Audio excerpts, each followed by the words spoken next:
So I'm going to start off by asking DJ a question. I'll start the questions off by asking DJ to give us his background in entrepreneurship and startups and talk about the origins of the startup he co-founded, Skyslope. Thank you. So welcome, DJ. Can we move it all in over here? Can we get everyone to sit down a little bit? Everyone's standing makes me a little uneasy. Let's sit kind of right around here. Yeah, like right here. Let's all gather around.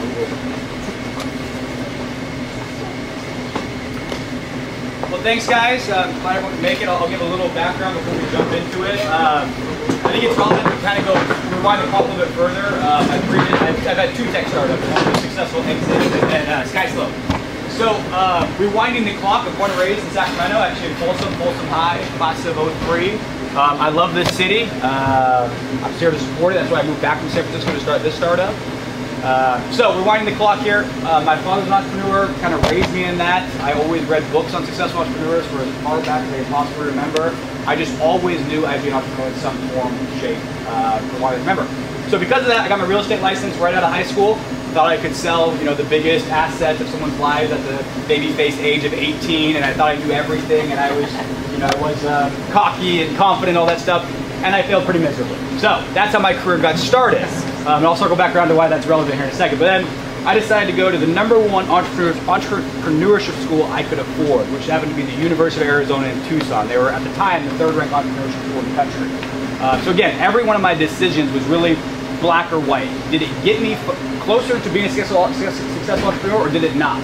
And through that, every decision was a lot easier. So people ask me, like, how was it easy to pick up and leave all your friends and family and move to Arizona where you knew no one? It was 100% easy because that was exactly aligned with my vision of what I wanted to create my future of. So moved to Tucson, Arizona, and through friends of friends, very serendipitous, I met my business partner at the time, Sean Conway.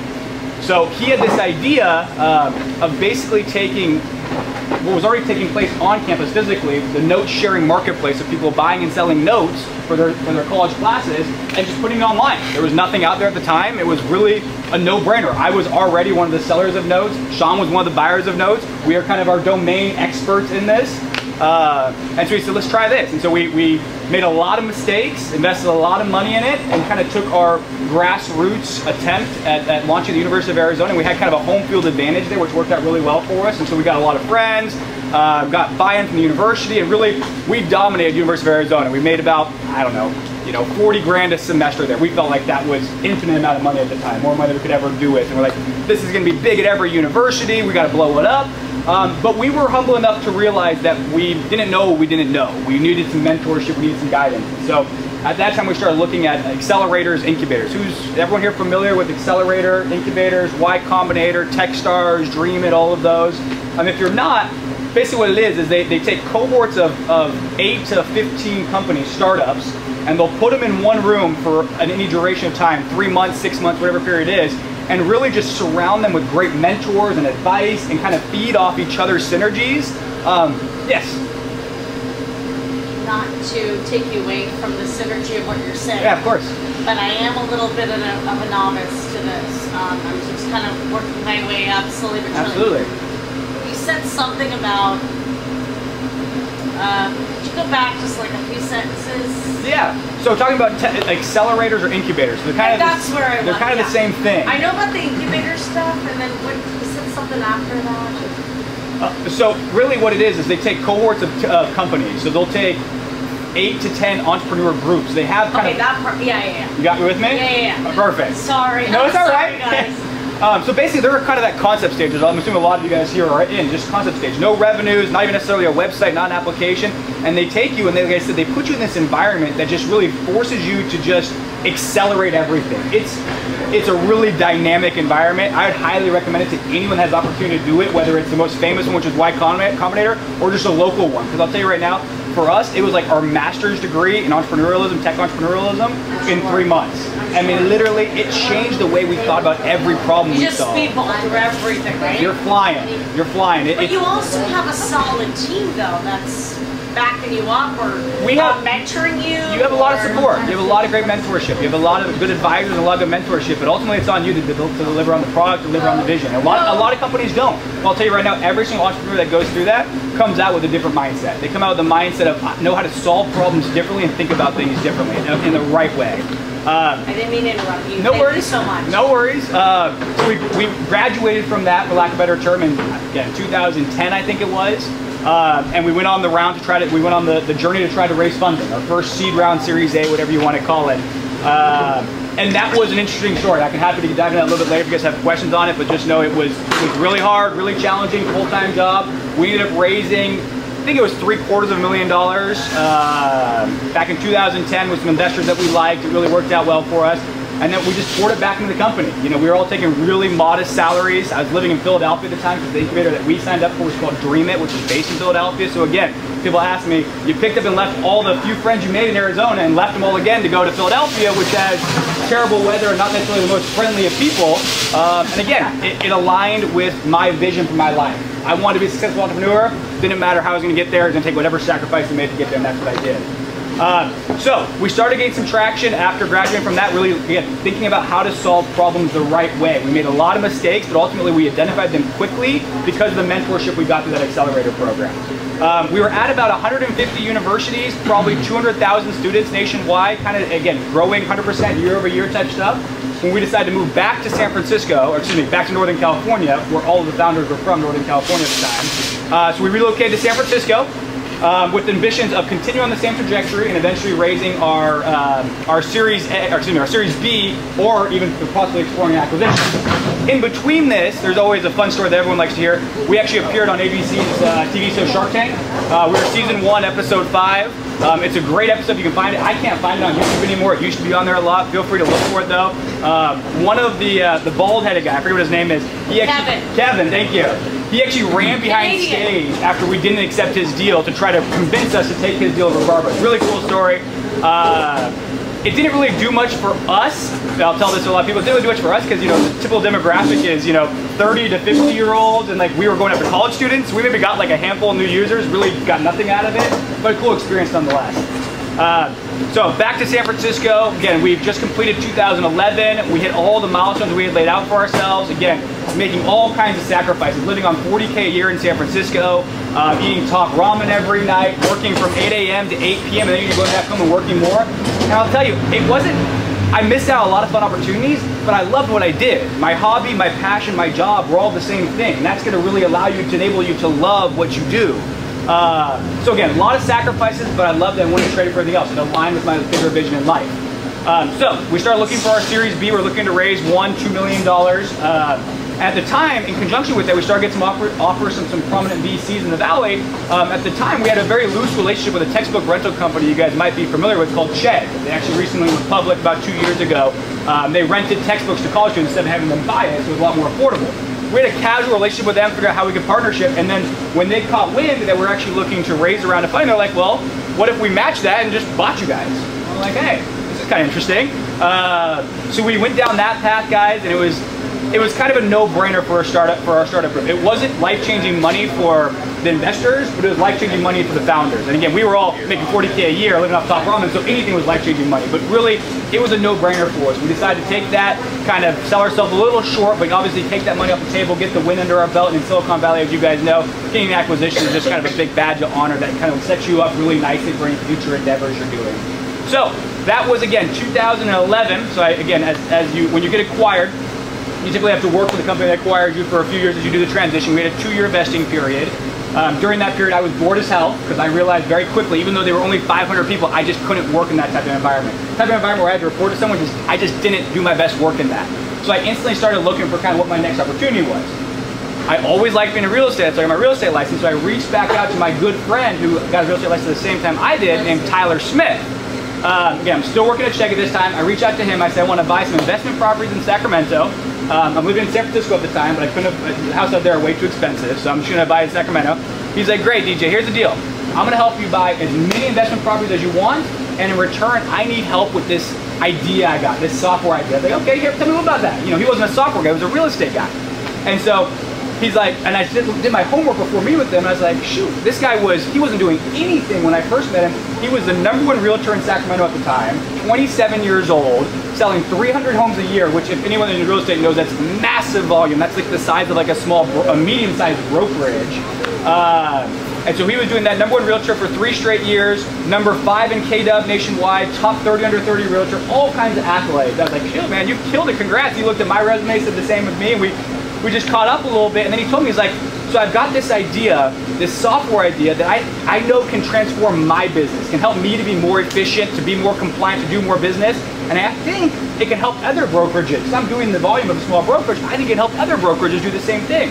I was like, I love it. I love entrepreneurs solving their own need because they're the best visionaries. They understand the product, they understand the market, they know the lingo, they live it, they know it. So I was like, let's do this. I'll handle the operation side of things. So I'll handle the hiring, the sales, the HR, account management, all that stuff.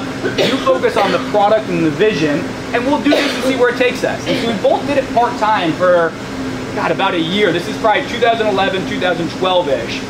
Again, he was still doing his real estate practice, doing big volume. I was still in San Francisco. And we started landing, and we were basically running the company out of his 3rd bedroom here in River Park, actually.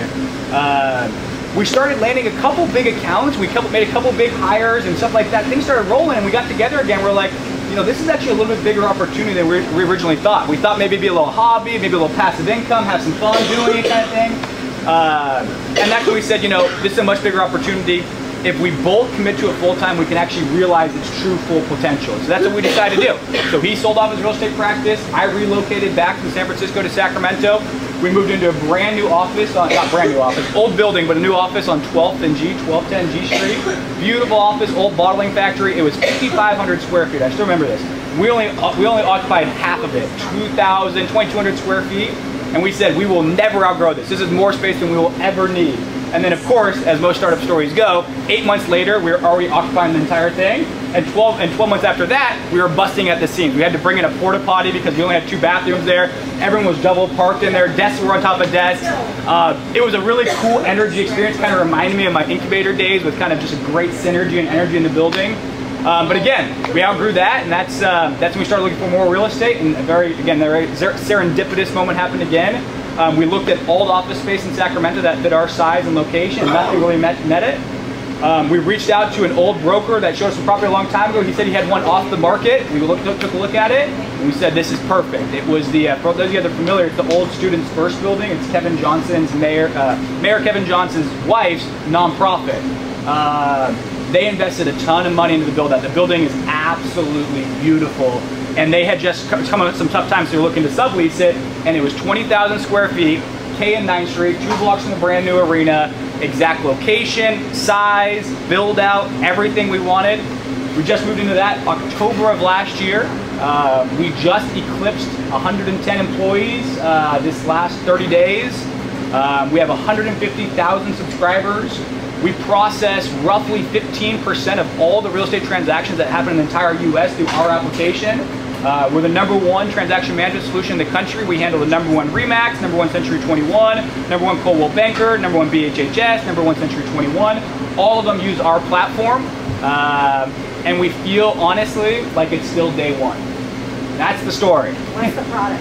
So the product is, it basically takes from escrow to close. If you're familiar with the real estate process, we take that entire transaction, we put it in the cloud. So that way all the agents, all of the clients, the home inspector, the mortgage lender can access documents in one centralized location in real time. So they know where the file is, they can do all their digital signature online, they make sure that they're compliant, we have logs to ensure that everything's tracked properly, checklist is all in there.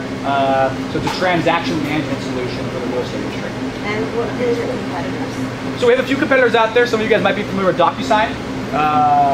They're really good digital signature and kind of very average to poor at transaction management. We're really good at transaction management and very average to poor digital signature. So it just kind of matters of what your flavor is when you're looking. So we go head to head with them a lot.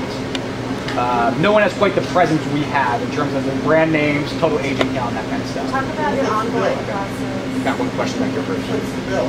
What's up? The broker does. What?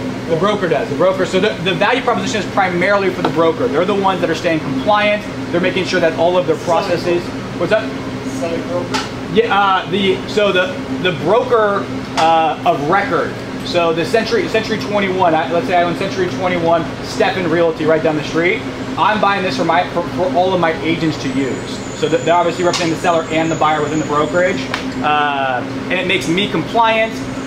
It makes me more efficient, more streamlined, and there is a value proposition to the agents. You know, they get to access their files on their mobile phone, they get a free digital signature, but really, agents hate change. So the broker we found very early on, they're the one that has to pay it and kind of force adoption, not force adoption, but encourage adoption through their agents, and that's the best method for us to distribute it. What's your pricing strategy? How did you come up with your pricing strategy? So our pricing strategy is really... What was the question? The question was, how do we come up with our pricing strategy? And honestly, the market dictated our pricing strategy. You know, there was already some established players in the space, and they had come up with a tier model per agent. So it didn't matter how much transaction went through the application. If you had 10 agents, you were paying for 10 agents. And so all of our competitors did it like basically buckets, 0 to 10 agents, 10 to 25, 25 to 50, so on and so forth. The price per license went down as the bigger buckets you went, but obviously you're paying a little bit more. And that market was already kind of established when we went into it, so we couldn't really play with that. So we led with that, and we always kind of anticipated us evolving the pricing strategy as we had a bigger presence, but we haven't. It's stuck, and it's made sense for both sides of the parties as we continue to evolve. But we really had to go with what the market dictated. What's the average price per user? Average price is $625 per user per month. Oh, wow. Per user per month. Per user per month. So if I'm an agent, if I'm an agent with a brokerage, I'm a user. If I'm an admin for a brokerage, I'm a user. So the broker has to buy licenses for everyone that's on the application. Are they paying monthly or annually? They're paying monthly. We find that the broker model is interesting, where they find they prefer to pay a little bit more of a premium and pay monthly than pay kind of a discount and pay the lump sum up front. How did you come up with that pricing model? I mean, it's a great question. Again, it helped that Todd and I were both familiar with the real estate industry, so we had a general idea of A, how much brokers had to spend, and B, what they'd be willing to spend for it. But there was certainly some A/B testing in it. You know, we would, early on, especially early on, we're trying, different price points, checking the conversions on it. I wouldn't say that we looked under it with like a fine-tooth comb. We found something that just felt right. Ultimately, we tried a little bit higher, we tried a little bit lower. We had a lot of sales here, didn't have many sales here. We kind of narrowed them in a little bit, and ultimately found a price point that just felt good. I mean, I think a lot of people really harp on like, I got to get the exact price. A lot of early on, guys, when entrepreneurialism is instincts. As you get larger, data plays a big part, but typically early on as entrepreneurs, everyone that's here, you guys are very smart, innovative individuals. You can empathize with your client, have a pretty good idea of what they're willing to pay and the value you're representing with them. It's very rare that you're going to underprice or overprice it terribly much. Go off your gut on that. You can always adjust it down the line. Do you know what percent of the clients actually use the software? Like, because I know you said it's really designed for the brokers, Yeah. but you said the clients use it too. So do you have any data on the usage of the clients? Agents, we have 100% adoption of all of our agents. That's our biggest differentiator. So the only way an agent can get paid for their file is if their file is fully complete on our application. So when we onboard the broker, we teach them exactly like, this is how your agent's now going to get paid. They have to have, so we have green and red. So green means it's good, red means you still need to upload something. You don't pay your agent until everything on here is green. And your agent knows that, you know that, you're always on the same page. So it ensures the broker's compliant, and the agent never has like, oh, I didn't know I needed that. No, you've known since the moment you're in escrow that you need to have all these documents. So it ensures that everyone's on the same page throughout the entire transaction. So the agent is encouraging the client, they need to sign it. So the agent can get paid. It's the agent's responsibility to ensure all the disclosures that they need to be compliant are signed by their clients. It's their responsibility. If they don't get that, then they can lose a license, they can be fined, all kinds of stuff. And the same effect happens to the broker. If the broker has an incomplete file, they can lose their license, they can get fined. So there's a heavy compliance factor for the value for the agent. What were some of your biggest objections early on? Oh, biggest objection early on. Timing's always, I think, has been the biggest and always has been the biggest. I'm really busy right now. Trying to get all my agents on right now, it's just not a good time. I'm trying to get a new website done. I'm trying to get my lead program in line. It's always timing, and that's, as salesmen, I'm a salesman at heart, I feel like. That's our responsibility to learn how to overcome those objections as best we can. We're not gonna get 100%, but we should get, that 18 to 32% close ratio. And that shows our price points right, that shows we're able to overcome objections well, and kind of differentiates are good between our bad and good salesmen. Yes. So backing away a little bit from product and looking at how you were successful. Startups always need some kind of funding, whether you bootstrap or you raise investment capital. Can you tell us a little bit about how Skyslope funded your growth? Absolutely.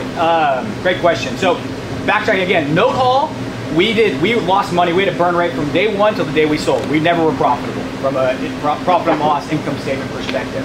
And that was the model we went with. It was just, we were trying to get to scale as quickly as possible. We wanted to consume the market as quickly as But possible. who covered that during the interim? So we raised friends and family route, and then we raised a Series A. So that covered all of our losses. And then we also were making some revenue. We just weren't making a profit. With Skyslope, a little different approach. I hated the relationship I had with my investors. So I made the conscious effort with Skyslope and said, if we don't have to raise funding, I don't want to raise funding. And the beauty of Skyslope is it's a SaaS product, software as a service, which typically means there's a reoccurring component of sales. So when we signed up a subscriber, they were paying $6.25 per user per month. So we started getting revenue and consistent revenue on a regular basis. And with that cash flow, we're able to reinvest that back in the business. Also helped that Tyler and I had financial success in our past, so we could fund it whenever we fell a little short in a given month. But Skyslope has been self-funded from day one, and it's been a conscious effort, and it just worked out really well for us because of the cash flow from the business, complemented with the business model. It made sense for us to do that, and we've always been able to thrive on Isn't that a beautiful thing? It really is. So Tyler and I Isn't that like a beautiful epic it's thing? rare, and I highly encourage Because I'm anyone telling that you, can. like, it's, yeah. We're very proud of it. I can truly and wholly appreciate that. Thank you. Anyway. Right back. And how do you receive any remuneration? What was that? I'm sorry. How do you receive your remuneration? What's remuneration? Your You get paid. How do you get paid? Oh, from the broker? Yes. The broker's paying us monthly. We have their credit card on file. We use FreshBooks. They're billing them every single month. We know exactly what you do. What? FreshBooks. So it's a accounting / billing software. And so every time we sign someone up, we get their credit card information, we plug it into FreshBooks, and then the first every month they know that money's coming out, and if they get a new credit card or something like that, it'll be declined. We'll restrict their access. We'll go get the new credit card from them, and then move on. Right here. So you're highly vulnerable on imagining in terms of security. What do you guys do with kind of percentages? That's a great question. Oh yeah. So the question was, how do we protect ourselves? What's our moat, if you will, to protect ourselves from competitors coming in? For us, the biggest way we can ensure that we don't have any churn or cancellation is getting fully ingrained in the process of the brokerage. The more features and value we provide to the broker, the more of a headache it's going to be to untangle us from their process. So the moment they start telling their agents they have to adopt the solution, they have to use their digital signature, they have to use their task, they have to submit it. Now, if they want to switch solutions, the agent's going to throw a fit. They're like, I had to learn this entire process, I had to change my entire business, and now you're asking me to switch it? I'm not doing that. And for those of you guys that are familiar with the brokerage model, really, the broker is there to serve the agent. So they can't make any switches if it's going to piss off the agent. And so it's an interesting dynamic there. And so as long as we get insurance that the agents are using all of our solution, the broker can't pull away from us anymore, unless they want to piss off a lot of agents. And so that's a good answer, but actually more I was asking that you've got bank information up there in the cloud that's vulnerable to hackers. How do you keep this secure? Great question. Cybersecurity protection. We have the greatest engineers on the planet. That's the answer to your question. Literally, we've never hired junior entry level engineers, for better or for worse. It's our strategy. We've always hired kind of the top of the top here, people that are really experienced, especially in things like security, because data to us is everything. If we get hacked, if we lose a document, we're going out of business. Lawsuits, everything like that. We've never spared a single expense when it comes to that, and that's just kind of knowing, like you said, our vulnerables, our weaknesses, and making sure that we're doing everything. Obviously, we could attack this thing forever and never have a perfect solution, but it's always at the forefront of our minds in every decision we make. So quick follow-up question on that. I'm sorry. Oh, so you're a salesperson, your partner's a real estate person. Talk about your development team, where you found them, how you convinced them, how did you spec it out? Could we do the follow-up question first? Yeah, that's a good question. Let's get going on for a little bit there. Quick. So you guys PCI compliant and you're running the transactions on your end, or using a third-party software to run the transactions? Because if you're running it on your end, you need to be PCI compliant. We don't, because we're actually not handling any social security information or credit cards. We're just handling contracts. Who's processing yours? The payment processor is FreshBooks. They're handling that. We're not handling any payment processing our application. What's FreshBooks? It's an online payment program. Am I living under like a rock? Like, where are they from? They're It's like QuickBooks. Yeah. Really? FreshBooks. But are they that commonplace Yeah. and I haven't heard of them? Okay. They're Sorry. big. No, they're a big company. They have a great book. It's worth reading. Where and are they out of? Canada, I think, actually. No! Yeah. Go Canucks! Sorry, I have a lot of Canadian friends. Okay. So how did you get into canoodling with FreshBooks? Like, how did that happen? That was just a natural progression. We were using QuickBooks and it just wasn't it didn't scale with us, so we just looked for alternatives. They were a startup at the time. I mean, they'd been a little bit more established, so it was just literally Googling, like, who can handle payment processing? Who's QuickBooks' #1 competitor? And like, it was just first thing that showed up there was those. We did demos of 3 or 4 of them, talked to a few of their references, and just chose the best one, and we've been really happy with them ever since. It just sounds so simplified, you know, when you break it down like that, and I still always think to myself, well, it can't be that easy. It really is, guys. I'm telling you. I Google everything. I'll Google, like, salesman compensation. I'll Google how to handle a difficult conversation with an employee. I will Google anything, guys. And I'll tell you, it's all out there. And it's all at your disposal. Yeah, I learned it all. I mean, I think more than anything, this job, my occupation humbles me every single day. It teaches me that It humbled you. Every day, I tell this, me and Tyler, my business partner, talk about this all the time. We are humbled every day by this job. Things that we think are certain truths end up being completely wrong every single day. And if you have that mindset, I'm telling you guys, you can do great things as long as you always have that humble mindset. I want to learn, I want to grow. There's got to be better ways. That's going to open up so many doors for you, but you have to start by knowing that all the things you know, yeah, there's probably some truth to them, but challenge how truthful they are, and you're going to uncover a lot of things with that. So the question was, how do we get talent and recruit talent? Development talent. Engineering talent. Very difficult. It really is. You know, Sacramento, surprisingly, has a tremendous amount of engineering talent. I think we get overlooked in that capacity. And so we do. We surprisingly, we do. Really? You know, like I said, in San Francisco, there's numbers-wise, there's a lot more out there, but the competition was so much stiffer. If you have a cool, exciting project here in Sacramento, engineers are going to want to work for you. As long as you can pay them reasonably to what they're already making, they're willing to come to you, because I'm telling you, the job engineers you have here are very corporate, very staunchy. They want to get out of them, and that's what we appeal to. Obviously, not everyone. Some people love the security of those big IBM companies. That's fine. That's for them. But a lot of people want the freedom and flexibility to like have an impact on, like, if I want something changed, I get it changed in 24 hours. At IBM, it takes 6 months, and they love that iterative process, that agile process that's so unfamiliar to them. So you can get them. You have to be willing to pay market wage. So obviously, if you're coming in, you're entirely bootstrapped, don't have the money, then you got to try to sell them the dream with some equity. If you have a little bit of money, you're going to probably have to go a little bit more junior to mid-level, and then as you continue to grow up, you start bringing in that more senior engineering team.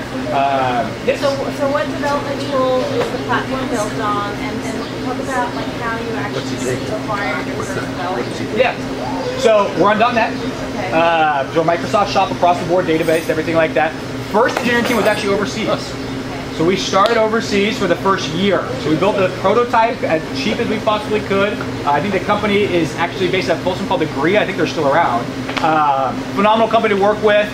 They helped us lay some foundational stuff, and then we got to a certain point where we started dealing with big clients where they're just like, you know, we can't join sign up with your application unless the engineering team is domestic. You know, we can't be talking to someone in India. We don't feel comfortable with that.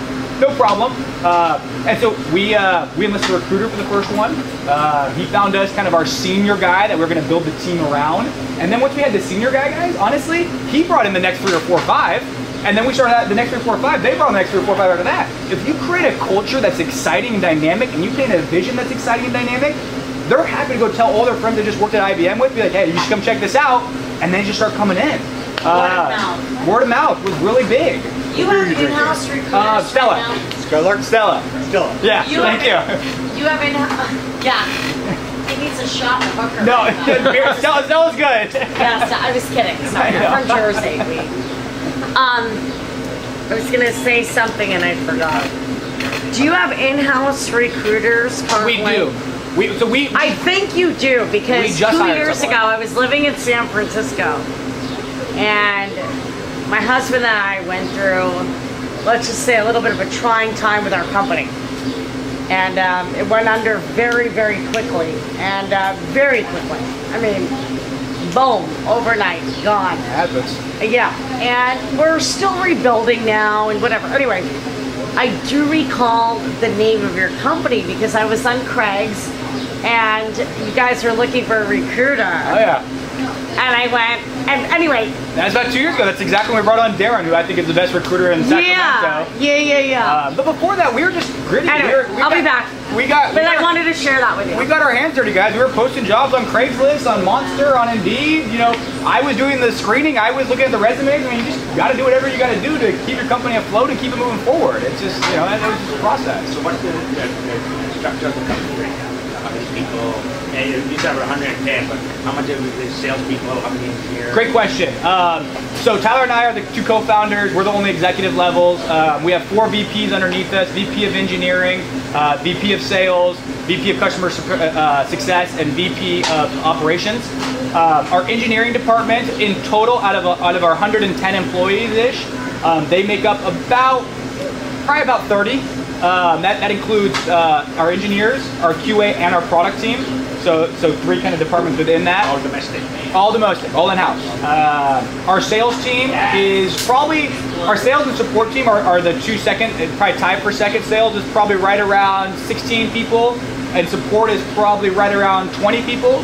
So our biggest differentiator in the marketplace is that we know agents don't like adopting new technology, but our guarantee is that we provide 24/7 customer support. So if the agent needs anything from helping them get a signature to uploading a document, we are here for them. If we don't answer our phone in 2 rings, if we don't answer an email within 10 minutes, if we don't answer a chat within 10 seconds, we send them a $10 gift card to Starbucks. That's our guarantee. We actually stole that from FreshBooks. It's something that they do. But we stand behind it because it's our clientele. It's what they needed to feel comfortable adopting a new platform. So when a broker goes to their agent and says, we're going to adopt this new application, they're like, no, we're not going to do that. He's like, don't worry, guys. You have your personal liaison here 24/7 anytime you need anything. They're going to ensure that you can adopt this fully and feel comfortable with it. And you don't know how to do something, you just tell them to do it for you. That's what they're trained to do. We actually were ranked the #1 customer support team in the small to mid-size companies in the country this last year. Big accolade for our support team. But yeah, so that's kind of a little history for us. Is your concern that the real estate industry is going to not be so high anymore in the next 5 years? 100%. And if Lose sleep about it every night. Do you guys plan on pivoting your technology? It's a great question. Phenomenal question. The real estate market's been on an 8-year bull run. So you guys that know economics, 8 years is about the end of that bull run. As much as we all believe and would like to think that's going to continue like this forever, it's not. We're going to flatline. We're going to lose some business, that kind of stuff. So with that said, our #1 mission right now as a company is to make sure that agents fully adopt every portion of our application. So that way when the market does turn, we're the last thing the broker can take away from their agents. Because the agents love us so much, they can't take us away. So that's our responsibility. That's first and foremost. Second thing is, we feel like the real estate tech space is just ripe with opportunity. Everywhere you look, there is an inferior software or an inferior service. What that means to us is opportunity.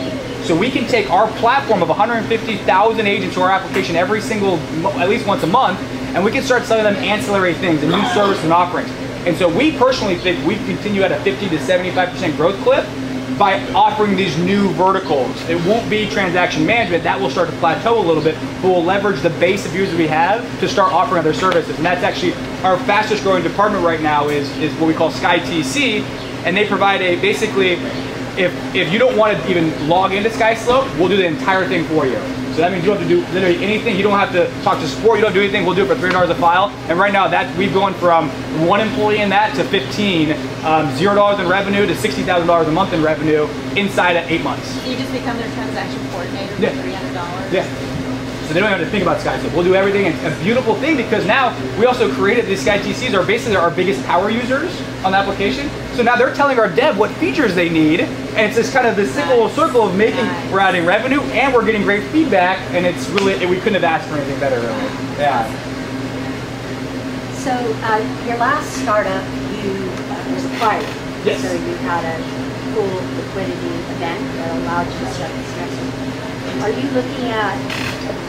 Are you planning for that in Skyslope's future, or do you have to shoot me to tell me that? Is there an exit strategy? That's a great question. We're always listening to whatever partnerships, offers are on the table. That's just, as an entrepreneur, I think you should always be doing that. You never know what's going to cover a rock. But with that said, we're cash flow positive. We absolutely love what we do. We feel like this is honestly day one. We would love to create the next great Sacramento company. we'd love to be that next Intel presence where we've got 1,000, 2,000, 3,000 employees here, and they're all kind of within that culture that we set that foundation with. And we position ourselves perfectly to be able to explore any options, but also move towards that.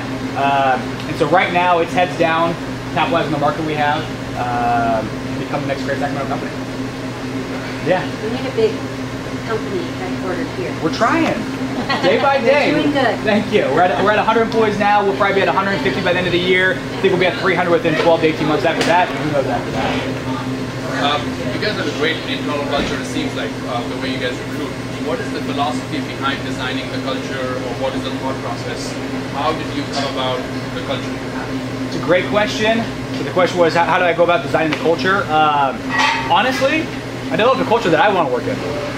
It wasn't, I don't want to say it wasn't intentional, but it wasn't necessarily strategic. We're not like, this is the culture we want to become, how do we get there? It was like, I want to like where I work, I want to like the people I work with, and these are my values, these are Tyler's values, let's marry these, and just make sure that we don't compromise on that. We don't hire people that don't match that. We don't, when certain instances arise that don't match that, we make sure to squash it really quick. So as we've gotten larger, it's been a little bit more difficult. Early on, when you're 20, 30 employees, the culture is you. I mean, everyone is buying into you and your co-founders. They're working just as long as you are because they're so bought into it and they love it, and that's just the reality of it. As you get larger, you have to be a little more intentional about it. And that's when we clearly outlined our values. Thank you, my good man. Thank you. As we got, right when we hit about the 75-person threshold, right when we had to bring on HR, that's when we also said we need to clearly define our vision and our values. But we're still working on vision, but values is clearly defined.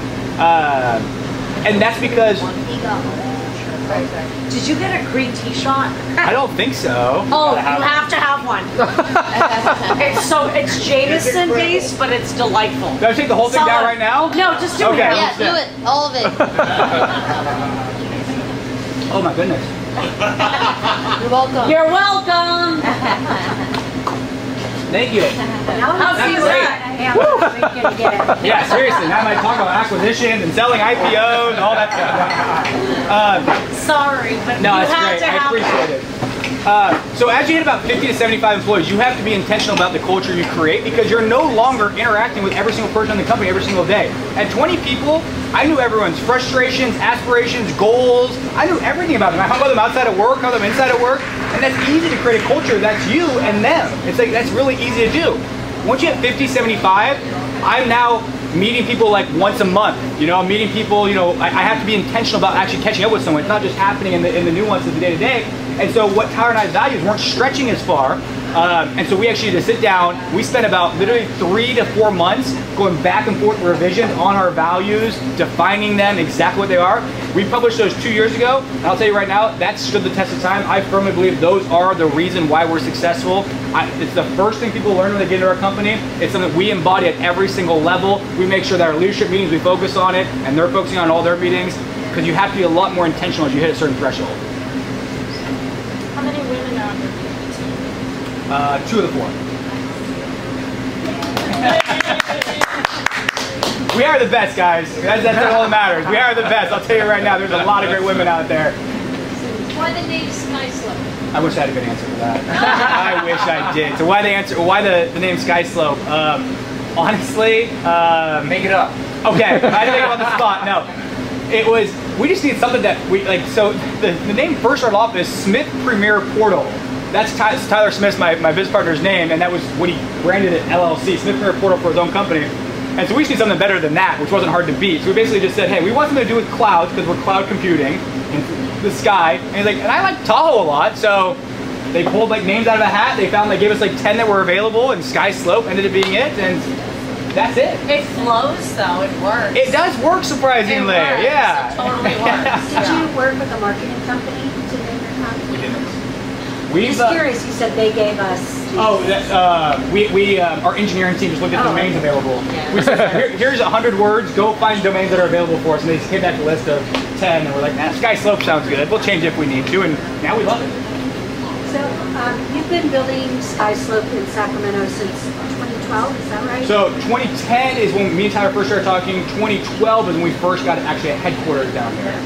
So I have a question about the startup community in general, which You don't want to get me started on that. I've been in this community for a while, and there wasn't a lot going on back then.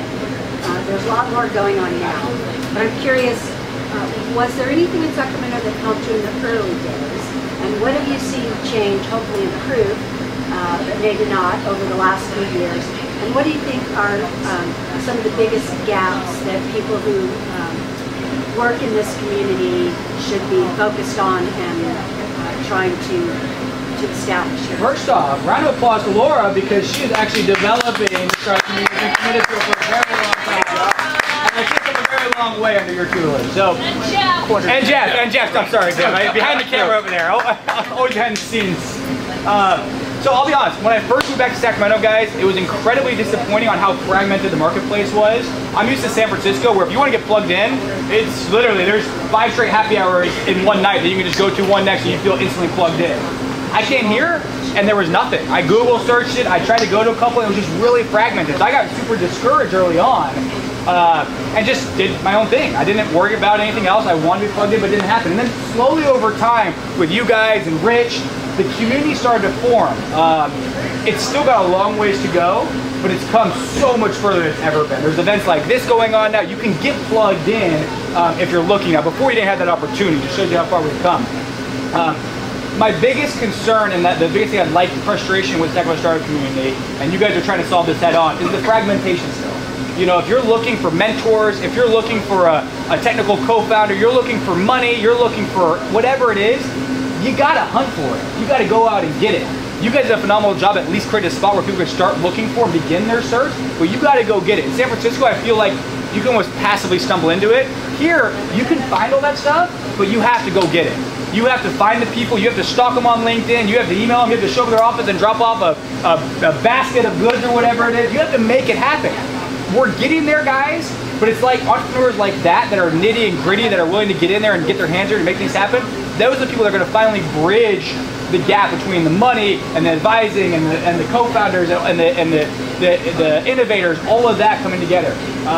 I think we're stronger than we've ever been, and I think the future's brighter than it's ever been. We still got a long ways to go, though. What I think I see some is we are more of a family community. Not saying Bay Area isn't, but those guys and gals are out there almost every night doing something social like this. Yeah. And in our community, I think maybe once or twice a month somebody might get out there. But just being in a group like this, you've increased the density of the people that you can meet. And somebody here maybe knows someone that you're looking for.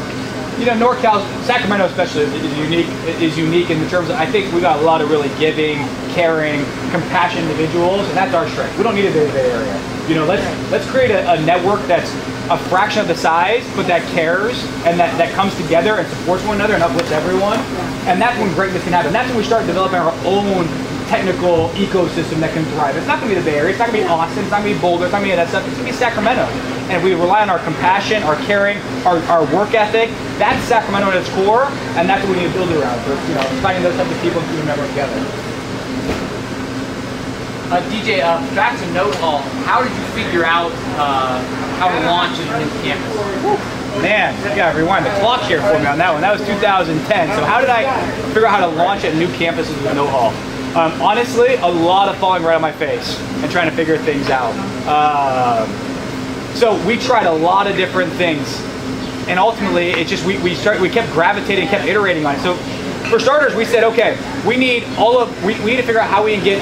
It's chicken and egg problem. We need notes, or we need people to buy the notes, right? And so we said, first and foremost, like, if people come to look for notes, there's no notes, they're not going to buy anything. They're going to instantly not see value, so they're going to walk away from the site. So first thing, get rid of that. Let's focus on how can we get actual content on the website? How can we get actual notes on there? And so we started off with brand ambassadors, you know, people on campus passing out flyers, put up notes for free, for money, basically. So we had to basically saturate and stimulate the marketplace by overpaying for these notes that we knew weren't worth that. We had to pay, you know, $500 for notes that were probably only worth $100 in terms of how much revenue they're going to bring in.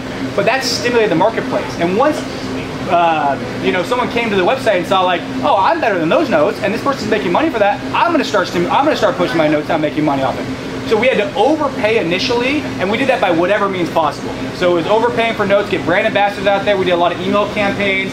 I think Facebook ads was just getting started back then, or just maybe it was in infancy stages.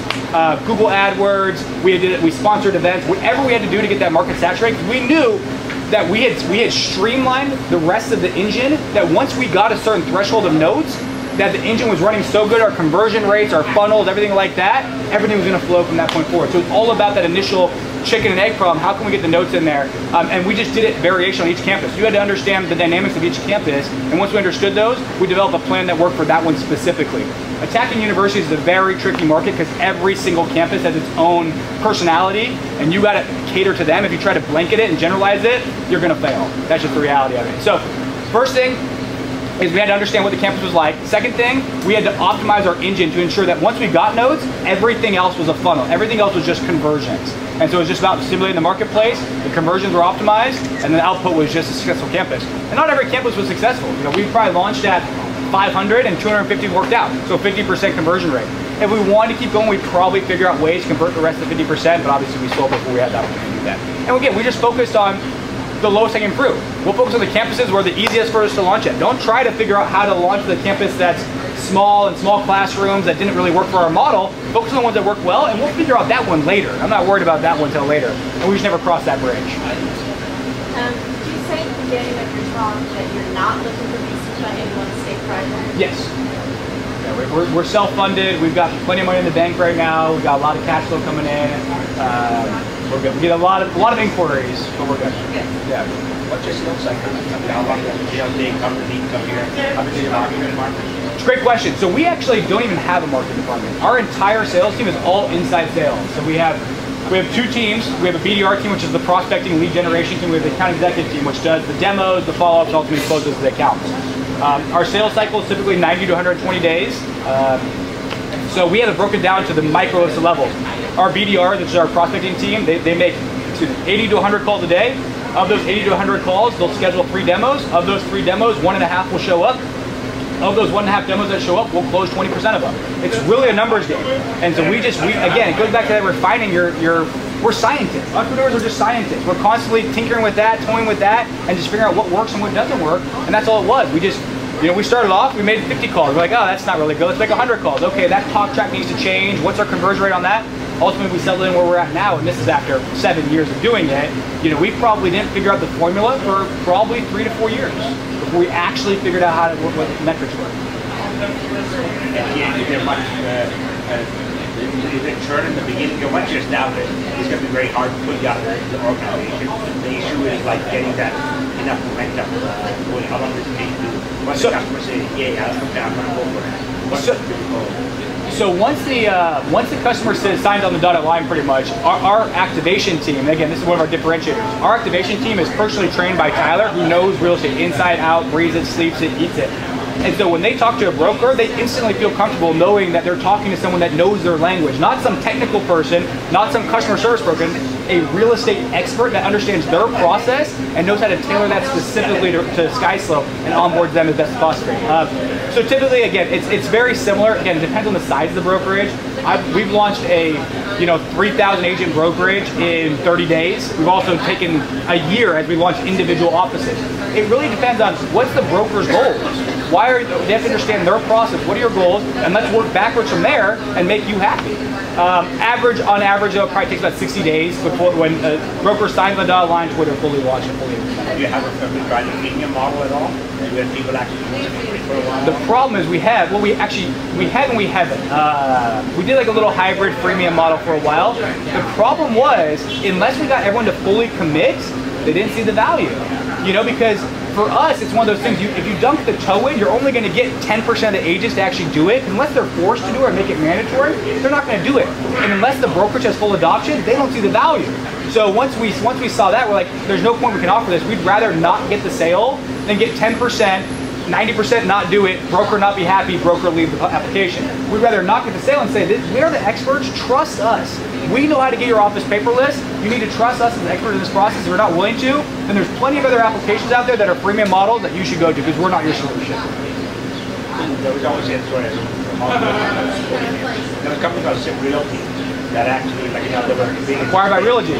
Oh, that was that. Zip Realty, acquired by the Zap Store. Zip Realty, yep. Ah, yeah. Yeah. Okay, because they used their, and they had a similar model. They actually went off and agents directly, so they were trying to. Yeah, they had more of a lead nurturing application. Right. And they sold that to Realogy for $140 million about 2 years ago. Yeah, because they didn't go public, but then that didn't go very well. No, it didn't, but then Realogy bought them a few months after that. Yeah, we followed them closely, yeah. So what is your exit strategy? No exit strategy. Exit strategy is build a business that's great. Provide value to the ecosystem, guys. Like, everyone's very focused as entrepreneurs, like, what's my exit strategy? What's an IPO? What's my acquisition route? Like, you guys, there are businesses where you just cash flow and you pay yourself great salaries and you love what you do and you build a great company and you get to work with great people and it's rewarding. Like, that's an exit strategy in itself. Build an exit. Yeah, exactly. If I'm doing this 50 years from now, I'm happy with that. I know we built something great that Sacramento can hang its hat on. That we got to mentor and coach and work with a lot of amazing people. Like, that's an exit strategy within itself. I think too many entrepreneurs get focused on what's my exit strategy, and they lose focus on you create value in the marketplace, and that's where greatness happens. And don't worry about the rest. Create value in the marketplace. Yay! Do you guys spend any time going to real estate conferences like Keller Williams Big Annual? Demo Reunion, yeah. We've gone to a few conferences. What we find is mainly agents there. It's like, and so it's hard to find the brokers within there. So we'll go, but we'll create strategic meetings there to meet with just the broker owners. That's our ideal customer profile. The broker owner buys the software, they get the agents to adopt it. So we got to go where the broker's owners are. Yes, we're very specific in that. So, what tips or advice would you have for aspiring entrepreneurs who are just starting out? They've got an idea for a business. What are some key characteristics or things they can learn and do to be successful? De-risk your assumptions. As an aspiring entrepreneur, you always think you need money to validate your idea. Guys, we're entrepreneurs for a reason, because we're innovative, we're creative, we're hardworking, we find loopholes, we work around corners. That's what we do, and you need to do that when you're trying to prove your concept. I sat down with some entrepreneurs the other day who wanted to create an app for tutoring. It was like Uber for tutoring. I said, oh, that's a great idea. I mean, it seems like a great idea. I don't know, I'm not a college student, but it seems like a great idea. And they're like, so we need $50,000 to create that. But I was like, okay, well, let's back up here. What's your assumption here? Again, de-risk yourself. What's your assumption? Your assumption is that there is a marketplace for people that want tutors on demand. Is there a way that you can figure out and prove that marketplace before you have an app? Like, okay, let's talk about this. Spitball. And they're like, well, if we had an 800 number, they could call the 800 number. I could be the operator. I could connect them with tutors I have. And again, it's not gonna scale pretty. It's not gonna necessarily get the conversion rate you want. But once you start getting a few of those phone calls, you can say there's a market, there's a need for this, and you can do that without spending a single dime on it. So really think back on, I guess, look at your big goal here and kind of work backwards on how can you de-risk your assumptions the most economically way possible. And I guarantee you'll find a way that doesn't cost. It costs less than $500 to de-risk your assumption and prove that your concept makes sense. I'll tell you right now, when you sit down with an investor and you've already done that legwork and you've proven you're innovative and you can do that on a budget, they're going to look at you completely different than someone who just comes to me and says, I need 10 grand to build this app and I think it's going to work. You have actual metrics that say, hey, I have this conversion rate, this is the marketplace for it. If I have this money, I can exponentially increase that and grow that and scale that. They're looking at you completely different. So look back on how can you de-risk what assumptions do you have in the business and how can you de-risk them with no money. And I guarantee there's a way to do it with less than $500, and that's your responsibility as innovative entrepreneurs to figure out what that is. So basically, it's doing the market validation by doing an MVP, a minimum viable product, to test if that's really a viable solution that the market will buy. Yeah, absolutely. And you don't need money to do that. You typically don't need a product to do that. You can go out and talk to clients. You can go out and provide the solution with a lot of legwork and manpower. There's ways to do it, and it's our job as innovative entrepreneurs to figure out how to do that at no cost. And I guarantee in every single space, there's a way to do it. Unless you're in hardware. Hardware is a whole other beast. I wouldn't even touch that. So you guys. But yes, any other way, typically there's a way to do it. Yes. Another way is to go to Startup Weekend. Absolutely. Good plug. Startup Weekend. Startup Weekend is a 3-day hands-on lesson in entrepreneurship. So you start with an idea on Friday, You build, you get other people interested in your idea who are also participating in the startup weekend. And between Friday night and Sunday afternoon, you build a minimum viable product and you do some market validation, some customer research, and then you pitch to judges on your idea. So it's really a quick way. There's still work that will need to be done afterwards, but it's a quick experiment in what you were just talking about. Validating, coming up with a minimum viable product and validating that there is a market and that you are solving a real customer problem. Good questions?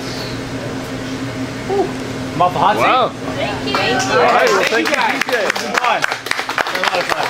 Thank you so much. You're welcome.